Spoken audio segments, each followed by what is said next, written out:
সবচেয়ে বেশি পিছিয়ে যায় সেই মানুষটা, যেই মানুষটা অন্যের কথা বেশি ধরে, অন্যের কথা বেশি কানে নেয়, অন্যের কথাকে বেশি গুরুত্ব দেয়।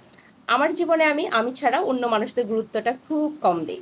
আসসালামু আলাইকুম, কেমন আছেন সবাই? আশা করছি সবাই খুব ভালো আছেন।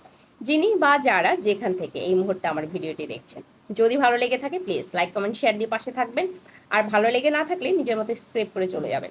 যারা বিজনেস প্রোডাক্ট পেজ প্রমোশন করতে চাচ্ছেন, পিআর পাঠাতে চাচ্ছেন, ওনারা আমাকে ইনবক্সে যোগাযোগ করতে পারেন যদি আপনি আমাকে যোগ্য মনে করেন আপনার প্রোডাক্টটি প্রচারের জন্য। যাই হোক, মূল কথায় আসি।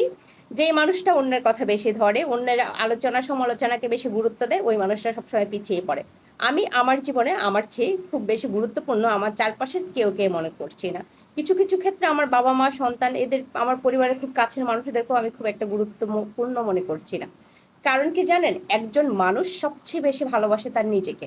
যে মানুষটা তার নিজেকে ভালোবাসে না, সেই মানুষটা অন্যের জন্য কিছু করতে পারে না।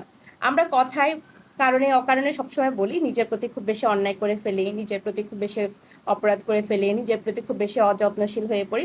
আসলে এই ব্যাপারগুলো সম্পূর্ণ ভুল।